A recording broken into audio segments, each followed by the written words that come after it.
Good afternoon and welcome into Mary's Kitchen. I hope a lot of you are able to join me today. So after foraging for garlic leaves a couple of days ago, I thought it was really important to show you how to use these in various recipes.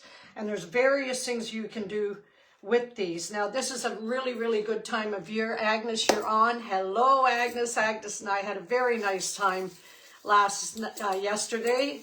Went for a little drink at the W. Then we went to see Peaky Blinders at the Scotsman Theatre, which was so quaint. It was like being on the Orient Express. So it was great fun. Agnes, and I've got your gloves and your scarf safely here. So I'll get them I'll get them to you as soon as. Hi, Lynn. How are you? Nice to see you. So anyway, I had an awful lot of people following me on the Foraging Garlic tour, which was terrific. And it was to pick these beautiful green leaves. And they just smell so beautiful, full of, just aromatic garlic smell. And if you go near somewhere that's growing a lot of it, the intensity of the smell in the air is just magnificent. So I actually foraged these a few days ago, and I put them in a plastic bag with some wet paper towel, and they are still in very good condition. Getting a little wilty, some of them, but not too bad. And I've just washed them, so make sure you wash them, okay? Because generally, if you're picking them in the woods, there isn't too many things that can contaminate. A friend said to me the other day, they were in her garden near her home, and but you know, the dogs were perhaps peeing on them, etc., and other animals. So make sure you do give them a good old rinse and try and dry them out. So I put them on some paper towel to dry them out. Oh, that's 4 o'clock, but it's already 4 o'clock. Just so you can identify, the other thing I did mention in the foraging video is the leaves. You'll see clusters of these garlic leaves growing. Just once they start growing, I planted some in my garden, and it's now kind of like taking over this little area. You get these beautiful little flowers. Now, these are the buds as they first come up. And what happens is they when they open up white, the flowers are edible as well, just so you know that. Kathy, nice to see you. Oh, that's great, Lynn. I'm glad you come on, Kathy. I hope you're doing well and your swimming pool's doing grand. These are the little buds that grow up in between the garlic leaves, and these turn into beautiful flowers, white sort of stars. But just right now, at the start of the season, these are just buds, and then later on as it goes on, so you can more or less pick garlic leaves right up until June, but the older the leaves get, the more bitter they get. So this is a really good time. Now, Mary McCallum, I hope that you've coming on. Mary, she did a great thing. She did a pesto, and I'll explain what she does with her pesto. So we're going to start by making a pesto first. I'm going to make 2 recipes today for you. I'm going to make a garlic leaf pesto, and then I'm going to make a garlic butter, okay, which is great for fish or for putting on steak or baby boils, putting some butter in there. Absolutely lovely. First of all, can I wish you all a happy Easter too? I'm so sorry. I should have said happy Easter. You're welcome, Kathy. Thank you. And Teresa, thanks for coming on.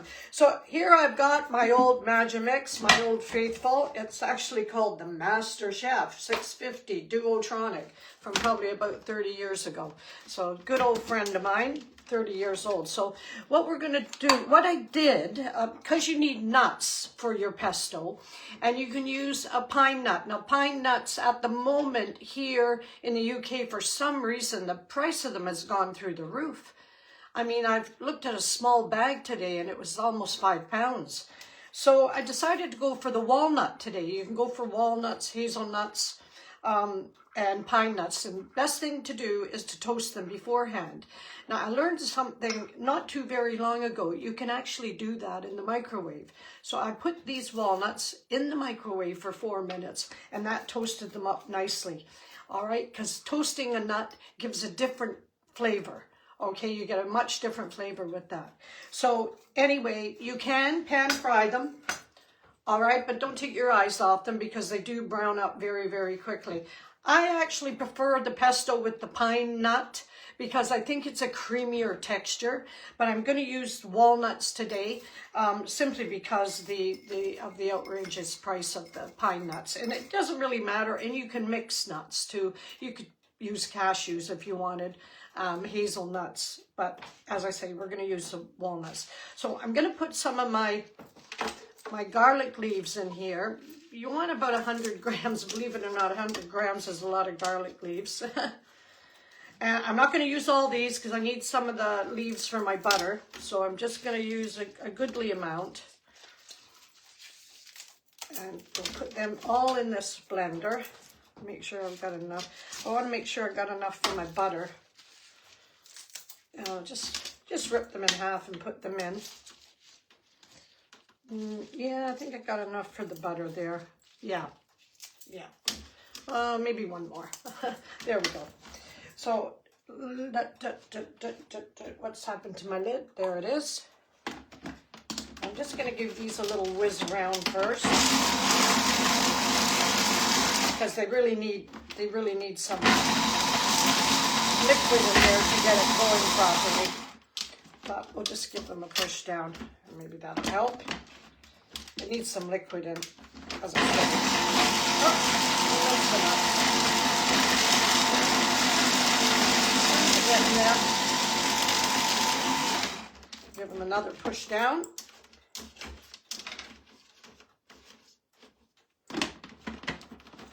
Anyway, I can put the liquid in here with them as well, and that's going to really, really help. So I want to put some grated zest of lemon in here. I'm just going to use my lovely little grater I have here. I love this grater. And you can see how nicely it works.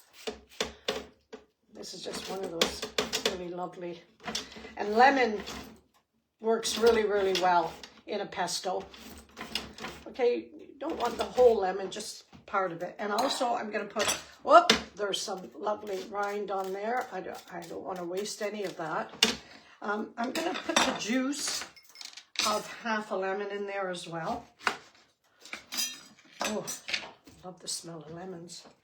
So we'll put that juice in there as well. Just give it a quick squeeze.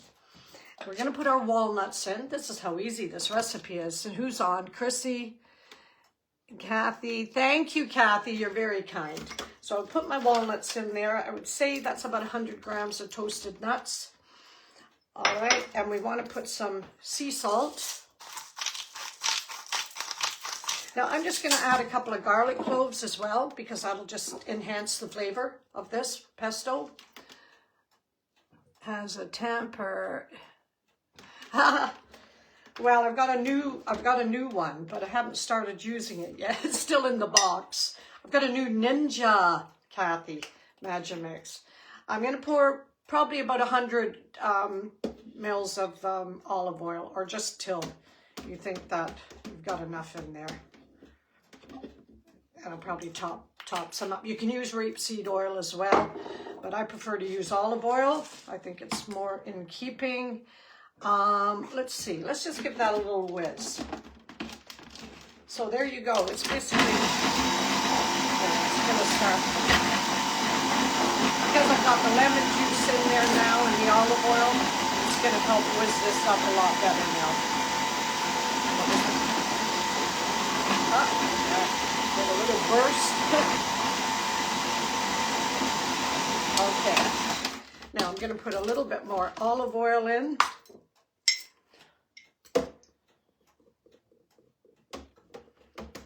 Don't worry about sort of measurements too much. I mean, you can make double up in this. Double up your ingredients. That'll do it now. You can almost tell it by the consistency, and you can see that it's pulsing much better now because there's a little bit more olive oil in there. It's doing very well now. Oh gosh, what a lovely color too. There's only one leaf sitting, and sitting on the top there. It doesn't want to get minced up in the, there. So, and I'm going to put a bit more olive oil. I can just sort of tell by the texture of the pesto. And you can keep this up to 3 months in your fridge, you know. And we're going to put some, obviously, we're not going to miss out on the Parmesan cheese. So you want about 50 grams of Parmesan cheese in there too. I got a really, really exceptionally good one. Let's just see how that goes. And we'll just pile that all in. There we go. I got a really, really good Parmesan there.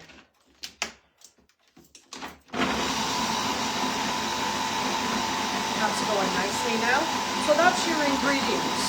You got your garlic leaves, like 2 garlic cloves, 50 grams of nuts, whatever nuts that you prefer, and that's our pesto made. And if I wanted a little bit runnier, I just need to add a little bit of olive oil. Now you can simply, make sure that's all minced up nicely. Really happy with that. You can simply do what Mary McCallum does, and she makes a huge load of this. And this is the time that you want to make it, because you can put it in the freezer. And what she does is get little cupcake cases, right? And she puts enough in the cupcake case. She puts it in the freezer and lets them freeze, and then packs them into a freezer bag. Okay, what a great way to preserve having some great pesto. And with that, actually, you could just drop it into soups and stews as well. So that's one recipe, all right? And what I'm going to do is I'm going to store that in a jar and put that in the fridge, and that's going to keep for a good 3 months. So anybody who likes their pasta, and a lot of people coming on here. Ricky, happy Good Friday and happy Easter to you in Canada there. Lovely to see you. Oh yeah, it's lovely, fluffy. It's great to have great Parmesan and great ingredients. So there we go. I just want to see, yeah, lovely pouring texture. I guess we should try it. I guess that would be an important part of my job.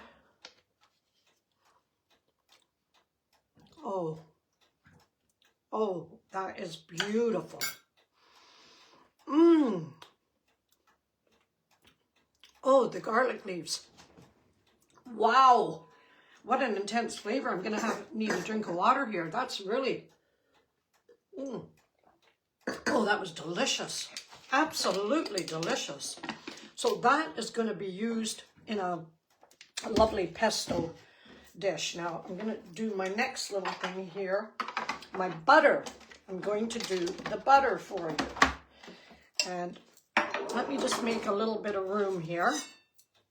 If you have any questions, don't hesitate to put them.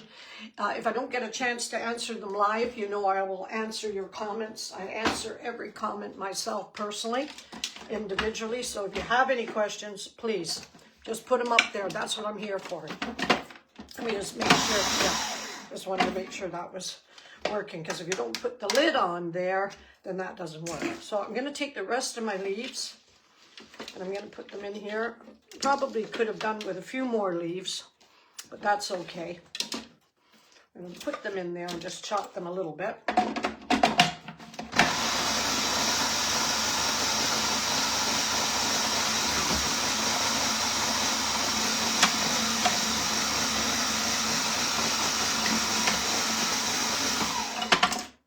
Well, they don't seem to be chopping up that well. I don't know why. Might have to put them in another Magimix. Okay, yeah. Oh yeah. And I'm going to put the butter in. I got sort of 8 ounces of butter here that I'm going to use for this particular job. You could add a couple of garlic bulbs in here as well if you wanted.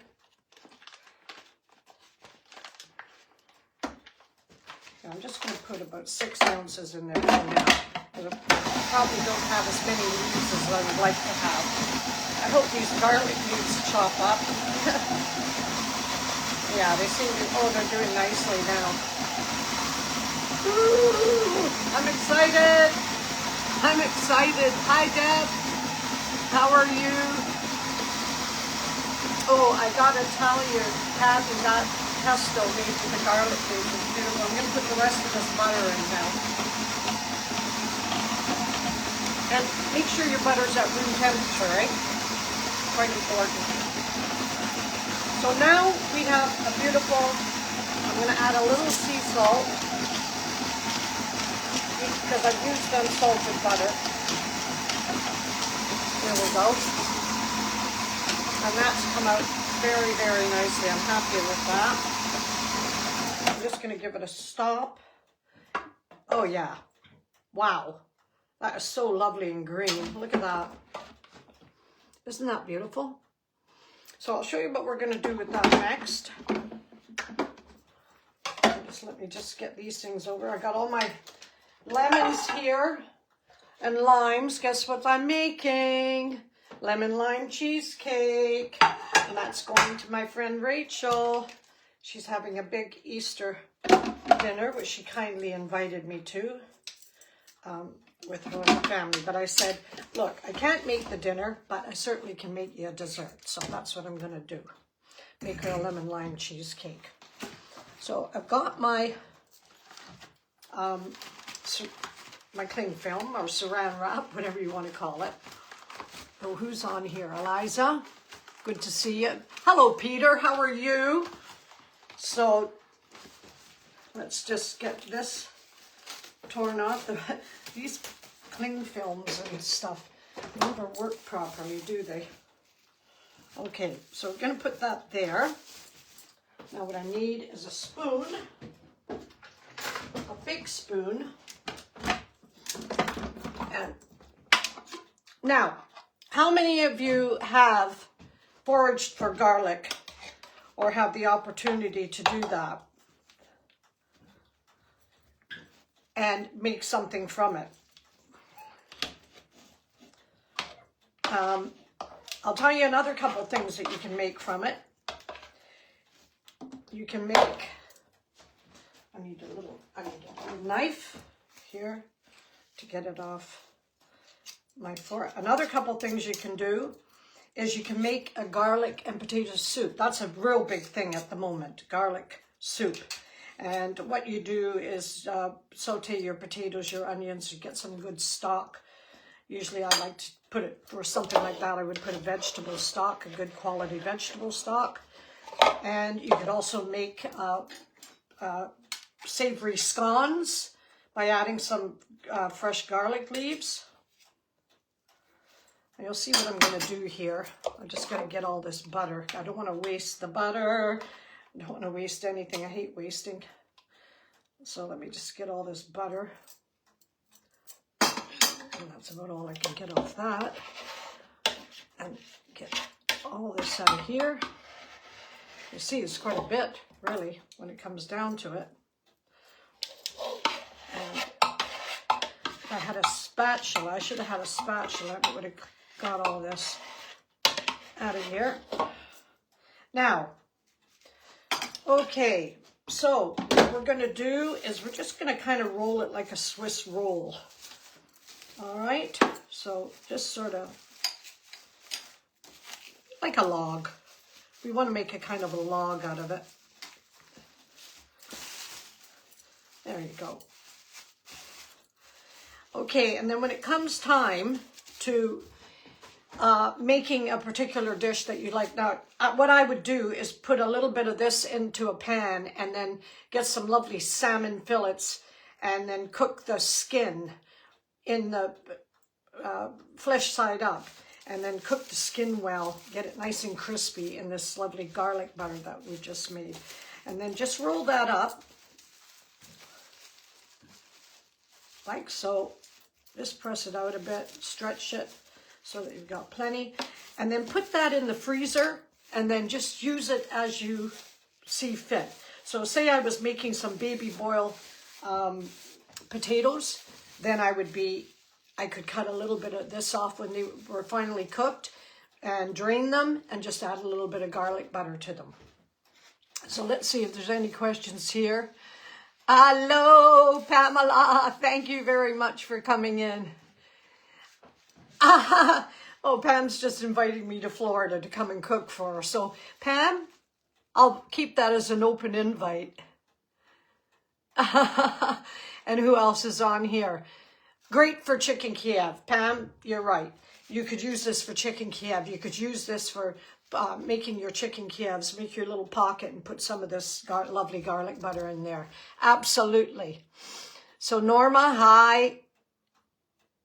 And lovely, lovely. Well, thank you all for coming and joining me. I really, really appreciate it. And I appreciate all my followers. My foraging video, you all seem to love. I got nearly 7,000 hits on that. That was marvelous. And so it does, you know, because I enjoy cooking for you. It takes a lot of time to put the prep and everything together. So, and it's nice to have people come on and watch and have an opportunity to make some of these items for yourself. All right. If you have any questions, put them in the comments. You know that I answer everything personally, and loved having you in my kitchen. A very, very happy Easter to you. All the very best. Have a wonderful weekend. God bless.